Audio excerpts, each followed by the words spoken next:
Je vais être très claire sur le sujet. Non, les frères musulmans ne sont pas une organisation terroriste. Par contre, oui, pour certains pays qui veulent vivre comme en Occident, oui, c'est sûr que ça pose problème d'avoir un ordre religieux rigoriste. Je suis d'accord. Mais non, ils ne sont pas terroristes, donc on ne peut pas les raffilier à un groupe d'extrême... On pourrait dire, exemple, c'est similaire à de l'extrême droite ou de l'extrême gauche, mais pas similaire à du terrorisme. C'est ça? Ouais, c'est ça, mon Dieu. Donc, non, parce que... Oui, mais je sais, mon Dieu, tu me choisirais pas des imams qui font partie des frères musulmans si c'était une organisation terroriste. Ça, c'est clair, net et précis. Ah, ils sont pour un islam rigoriste, mais aussi intégriste, tous mes imams. Ils le disent que tu dois t'intégrer à la société, mais tu dois garder les valeurs de ta religion. C'est pas parce que tu dois t'intégrer dans une société que tu dois perdre les valeurs de ta foi. Et la société française n'a pas à imposer à des religieux, par la laïcité, de devenir des athées. Et c'est ce qu'ils essayent de faire. Et c'est pour ça que ça passe pas avec les musulmans. Et ils n'arrivent pas à comprendre ça. Plus tu vas imposer ta société de péché à des musulmans, plus au final, ils vont avoir une haine contre toi parce que ça va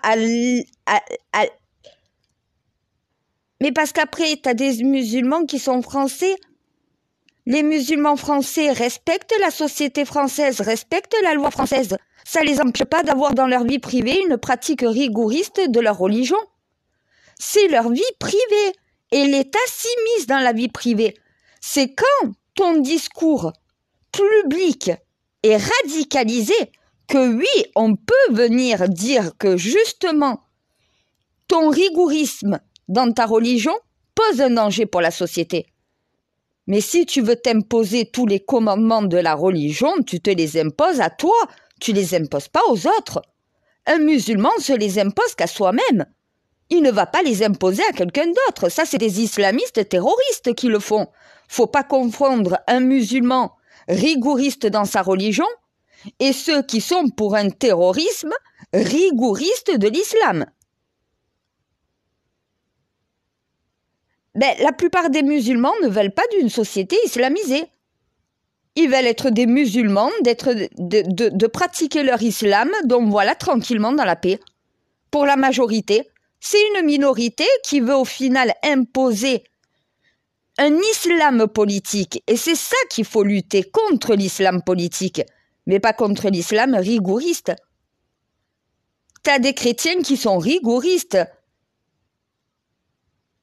Il y a des chrétiens qui disent être chrétiens parce qu'ils sont baptisés, mon Dieu, mais ils ont fait que, au final, le baptême.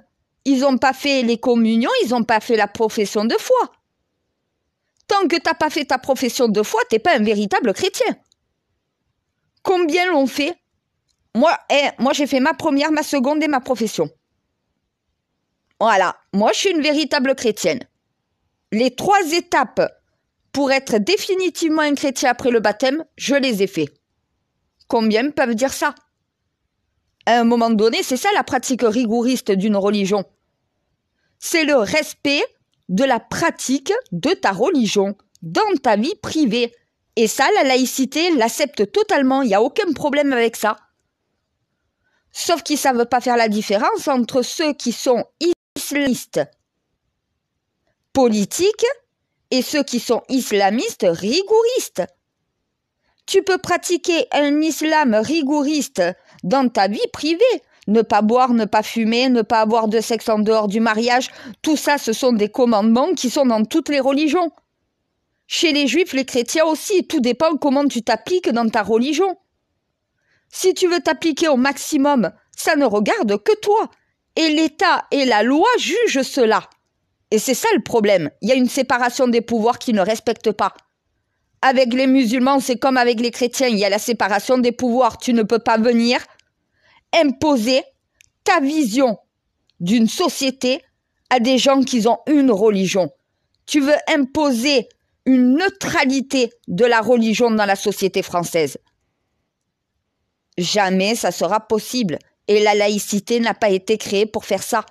La laïcité a été créée pour que toutes les religions puissent vivre ensemble sur notre territoire.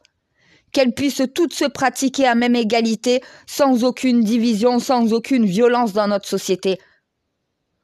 On a voulu faire en France avec la laïcité ce que à Jérusalem ils ont été incapables de faire. Partager la France en nos 3 religions.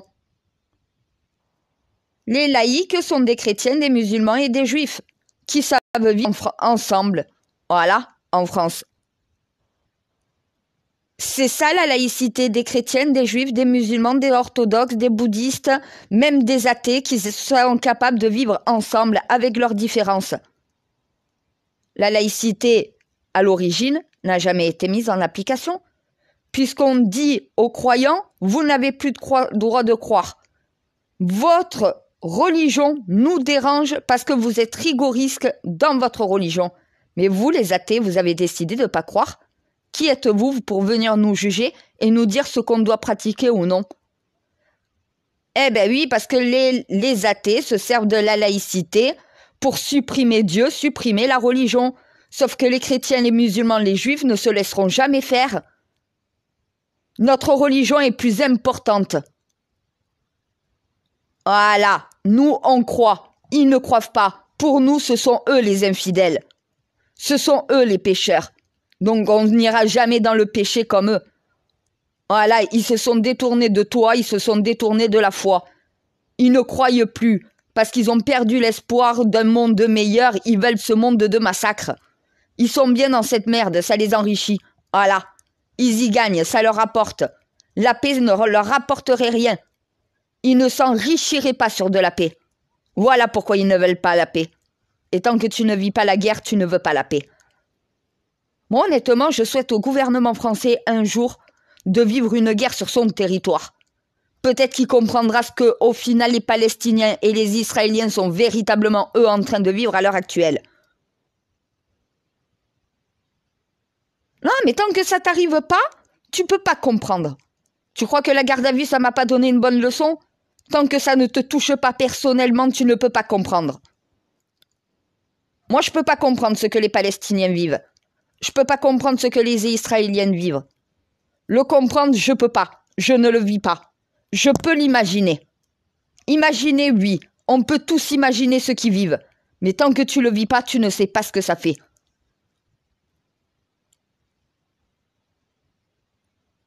Écoute, il n'y en a pas deux comme moi encore. Oh.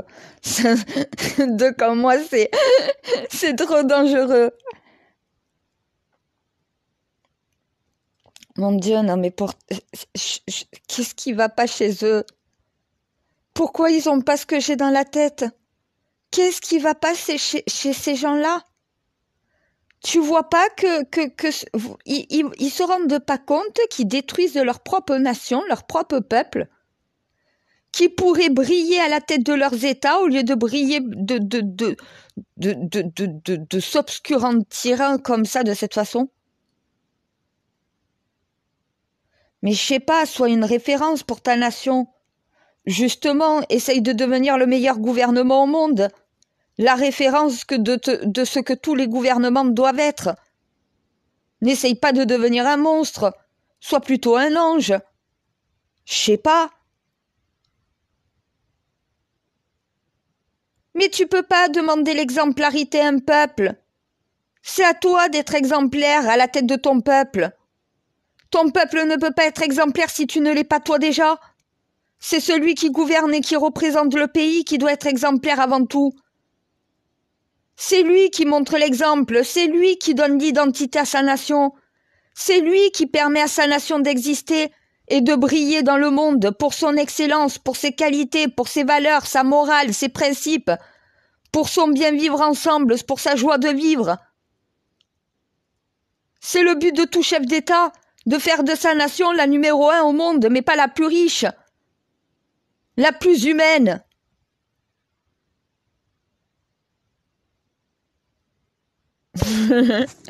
Écoute, je sais, reine de France, mais non.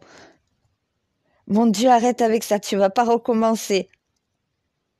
Non, ça m'avait pas manqué du tout. Non, non, non, non. Je prendrai pas le trône de France pour régler les problèmes à leur place. Mais jamais. Je suis pas suicidaire, Non, non. Et je suis pas masochiste non plus, je te rassure.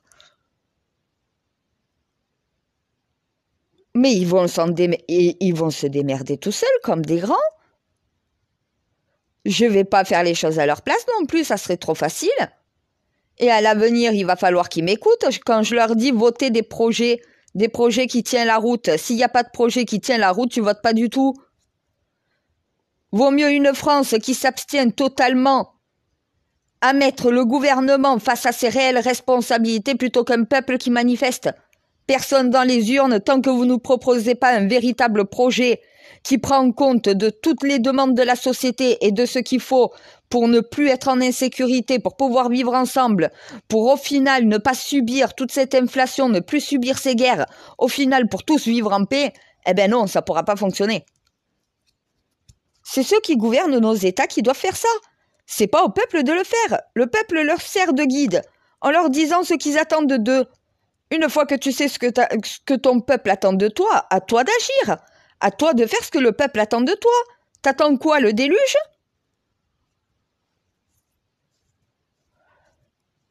Ah, mais c'est ce que me disent certains de mes citoyens français.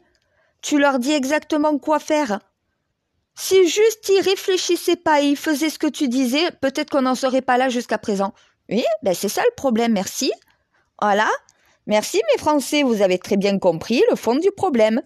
Dieu me donne la solution, ils ont juste à l'appliquer, même ça, ils sont pas capables de le faire. Mon Dieu, tu me donnes la solution. Je leur mets sur un plateau d'or et d'argent. Je leur rapporte, je leur dis, tenez, vous avez même pas à réfléchir, vous avez juste à appliquer. Même ça, ils savent pas faire. Et ça veut gouverner nos nations, nos pays?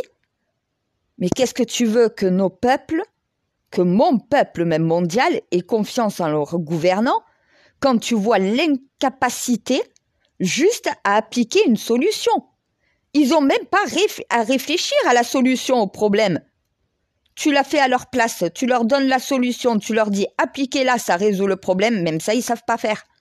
Qu'est-ce que tu veux que les peuples aient confiance en leurs représentants? Le pacte de paix, tu leur as déjà donné? Tu leur as dit exactement ce qu'il fallait faire. Je leur ai écrit. Même ça, ils ne savent pas le mettre en place. À un moment donné, quand tu ne sais pas faire le bien, alors dégage. Voilà, quitte le pouvoir et laisse quelqu'un qui saura faire les choses correctement. Quelqu'un de plus compétent que toi. Faut savoir des fois dire stop, j'arrête. Je ne suis pas compétent. Je n'y arriverai pas. Vaut mieux que je parte parce que sinon je ferai trop de dégâts que de vouloir rester à tout prix par ego surdimensionné au point de mettre ton pays dans la merde comme ils sont en train de le faire. Et ils sont pas moi, je sais, mon Dieu. C'est dommage d'ailleurs. Putain, si tous les chefs d'État étaient comme moi, il n'y aurait plus de problème dans le monde à l'heure actuelle. Tous ensemble, ils sauraient quoi faire, comment le faire, tous travailler ensemble, on ne serait pas dans un chaos mondial pareil. Mais parce qu'ils n'écoutent rien, ils n'en font qu'à leur tête, ils sont têtus et bornés. Ils pensent tous mieux savoir que tout le monde. Tous les peuples de la planète sont en train de dire écoutez Dieu, mais non, les chefs d'État sont incapables de t'entendre. Ils ont juste à appliquer les solutions que tu leur donnes. Ils n'ont rien d'autre à faire. Tu t'imagines quand même... Mais l'incompétence de ceux qui nous gouvernent, t'as la solution, elle t'est donnée sur un plateau. T'as juste à la mettre immédiatement en application et le problème est réglé. Chaque fois qu'ils écoutent les solutions que tu leur donnes, ils règlent les problèmes. C'est quand ils n'écoutent pas que ça dégénère. Mais ils n'ont toujours pas compris cette leçon-là. En 6 ans maintenant pour certains. Pour d'autres c'est 5, d'autres c'est 4. Mais à un moment donné... Avec les plus anciens, ils n'ont toujours pas compris ça. Et c'est ça qui est grave. Ils n'ont même pas à réfléchir à la solution que tu leur donnes. Ils ont juste à la mettre en application immédiatement pour résoudre les problèmes. Tant qu'ils ne le feront pas immédiatement quand tu leur donnes la solution, le problème ne sera pas résolu.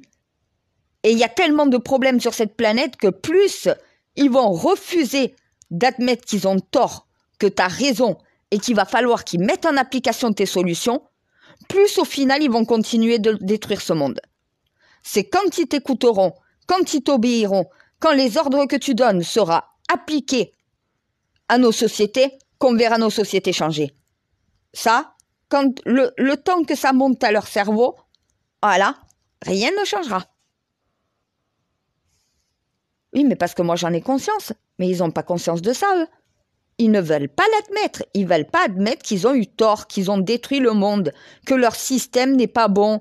Ils continuent de s'attacher à leur système. Ils s'y accrochent désespérément, de peur de tout perdre. Mais vous allez tout perdre à vous y accrocher à ce putain de système. Changez-le maintenant. Changez votre méthodologie. Changez votre façon de vivre les uns avec les autres. C'est maintenant qu'il va falloir le faire, parce que sinon c'est nos sociétés qui vont commencer à s'effondrer, les unes après les autres. On voit déjà le commencement. Imaginez déjà la fin. Voilà, c'est ce que j'essaye de leur faire comprendre. La fin va arriver. Si on n'arrête pas ce qu'on est en train de faire sur cette planète, si on ne change pas notre façon de procéder, notre façon de vivre ensemble, si on ne change pas de système, c'est l'effondrement des nations, les unes après les autres comme un château de cartes. Ah mais c'est l'apocalypse humaine, c'est pas la tienne, c'est pas une punition, c'est eux-mêmes qui se sont infligés cela. Ah ça sera pas toi. Il y a 2 apocalypses possibles, la tienne et la nôtre. La tienne, astéroïde. La nôtre, effondrement des nations. Ben à force de polluer, on n'aura plus d'air à respirer, on n'aura plus d'eau potable, on ne pourra plus consommer parce que tout sera cramé, tout sera pourri, donc voilà, ça sera des épidémies en épidémies. L'humanité va dépérir, l'humanité va disparaître par elle-même, pas par toi, par elle-même, pas par la planète elle-même, par eux les humains. Ils sont leur pire ennemi. Le pire ennemi de l'humanité, c'est l'humain lui-même. L'humain signera sa propre fin. C'est écrit, hein. Ils savent même pas lire un Coran, une Bible et une Torah. Hein. Tout est écrit.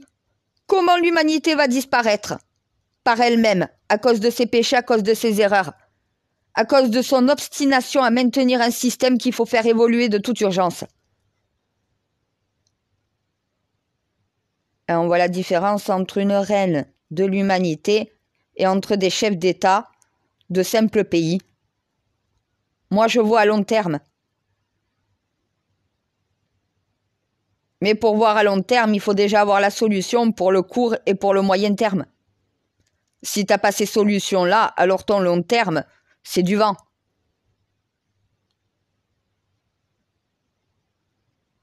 Oui, les Français m'ont dit, toi, si tu prends le pouvoir, putain. Ah, mais tout est géré. Voilà. Je sais, mon Dieu, t'as pas besoin de me le dire. Mais c'est pas à moi de le faire. Si une fois de plus un Saint Graal fait les choses à leur place, déjà la mission ne peut pas être accomplie d'un, mais de 2, ça ne les aidera pas. Parce que sinon, c'est encore de l'assistanat. L'humanité est assistée depuis 7 fois 3600 ans. Elle va devoir se prendre en main. Voilà. Elle va devoir s'assister elle-même. Hors de question qu'un Saint Graal de plus refasse la même erreur. Venir en aide à l'humanité, ce n'est pas faire les choses à sa place. C'est lui apprendre à les faire par elle-même. Les chefs d'État vont devoir apprendre à être des chefs d'État dignes de ce nom. Mon devoir, c'est de les former à ça. Il va falloir au bout d'un moment qu'ils redescendent un petit peu de quelques étages. Parce que là, leur ego surdimensionné, il va falloir se calmer. Ce ne sont que des mortels, que des êtres humains. Ils ont été élus par d'autres humains. Ils ne sont pas les maîtres de cette planète. Ah, mais les maîtres de cette planète, c'est ni toi, ni moi. T'as dit à Enki de laisser cette planète aux humains et que les humains seraient maîtres de cette planète. Ils sont pas capables de l'être. Le problème, c'est ça. Être ou ne pas être, telle est la question. Répondez. Voilà, trouvez la réponse. Parce que quand tu n'es pas un être sain d'esprit à la tête d'un pays, tu es un destructeur, un dictateur. Ben oui, tu ne fais pas le bien pour ta nation, tu fais le mal. Voilà. Ton esprit n'est pas sain. Non, mais attends, à un moment donné, je comprends Netanyahou, qu'il soit en colère, qu'il soit furieux, qu'il ait de la haine contre le Hamas. Mais je n'admets pas et je n'accepte pas qu'il ait de la haine pour des Palestiniens. C'est pas parce que le Hamas est une armée palestinienne que tous les Palestiniens, les citoyens, eux, sont responsables et coupables des actions du Hamas. À un moment donné, il ne faut pas tout mélanger. C'est ça que je reproche à Netanyahou. Je ne peux pas faire de reproche au Hamas. Le Hamas, il a attaqué au final, donc voilà, Israël et des Israéliens. Il a assumé, il a revendiqué. Donc l'ennemi d'Israël, c'est pas les Palestiniens, c'est le Hamas. Ils se sont identifiés tels quels. Ils leur ont dit aux Israéliens, c'est nous. Ils se sont pointés eux-mêmes du doigt. Mais Netanyahou, incapable de faire la différence entre Palestiniens et Hamas, s'en prend à tous les Palestiniens en se disant, si au milieu de tous ces Palestiniens, on arrive à choper des gens du Hamas, c'est des pertes collatérales, mais au moins on a nos ennemis. Non, c'est pas ça. Ça, c'est de la pure folie. Va chercher tes ennemis, traque-les. Traque-les. Non, mais à un moment donné, t'as quelqu'un au Qatar, tu peux faire péter sa baraque. Hein. Voilà, à un moment donné. Hein. À distance, missile téléguidé, boum. T'es pas obligé de faire péter tout Gaza pour ça. Hein. C'est pour ça que Netanyahou a un problème contre le peuple palestinien. Il veut sa terre depuis longtemps. Il veut agrandir Israël. Il veut étendre son... Eh ben oui, mais les guerres de territoire sont terminées depuis longtemps. Voilà à quoi servent les accords de paix. Que ces guerres de territoire ne repartent pas. Chacun a son territoire, il se garde son territoire. Il n'a pas empiété sur celui du voisin. Il n'y a plus de conquêtes. Les conquêtes sont terminées depuis X temps. Les croisades aussi. Va falloir en finir avec toutes ces histoires du passé. Fermer définitivement tous ces chapitres et écrire une nouvelle histoire. Nous, l'humanité d'aujourd'hui. Faut arrêter de vivre dans le passé maintenant. Mon grand-père est mort sur un bûcher devant Notre-Dame, sur le parvis de Notre-Dame de Paris. Les croisades sont terminées depuis longtemps. Faut que les musulmans, les juifs et les chrétiens arrêtent de se faire la guerre.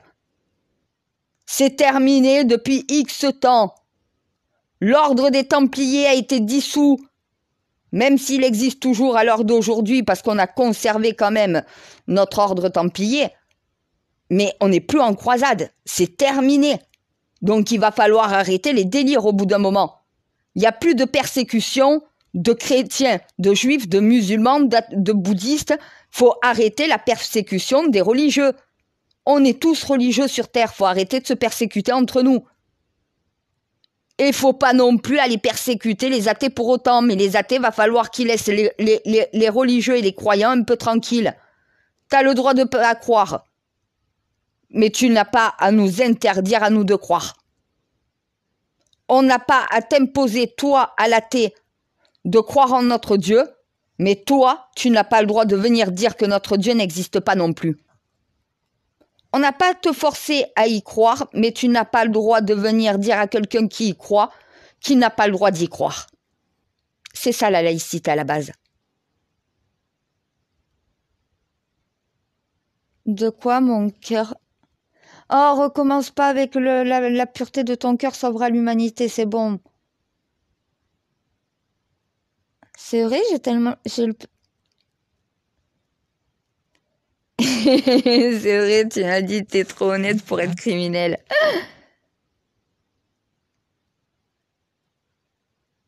Ah, c'est vrai que moi, non. Tu sais que tous, ils ont cru que parce que j'allais mettre le voile, j'allais me radicaliser. Ils m'ont dit, mais en fait, t'as pas du tout changé. Mais c'est pas un bout de tissu sur la tête qui va changer ce que t'es. Mon âme ne change pas, mon cœur non plus.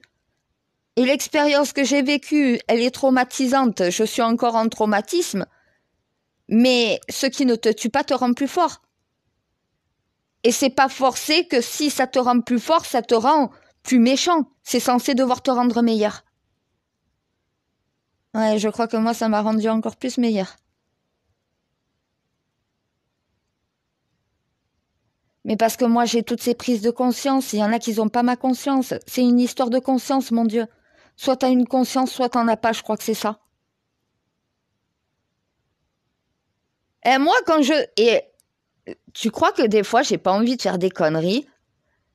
J'ai ma mauvaise conscience qui me dit, allez, vas-y, fais-le une fois. Allez, c'est pas bien grave. Voilà.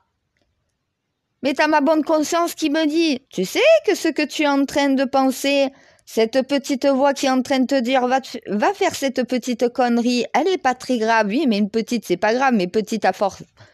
Petite, à force que t'en fasses des erreurs, ça en fait une énorme.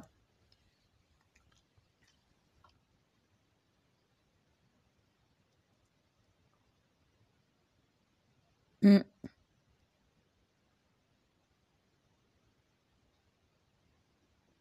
Non, mais moi, j'écoute toujours ma bonne conscience.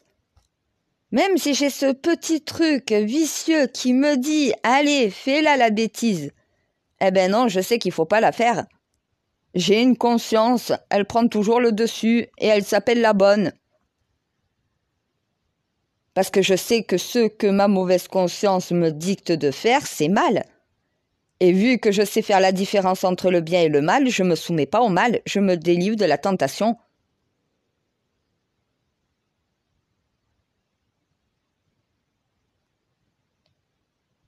Exemple, t'es sur un marché, t'as une pomme. T'as envie de prendre une pomme sans la payer. Certes, c'est qu'une pomme. Certes, ça va pas coûter très cher au vendeur.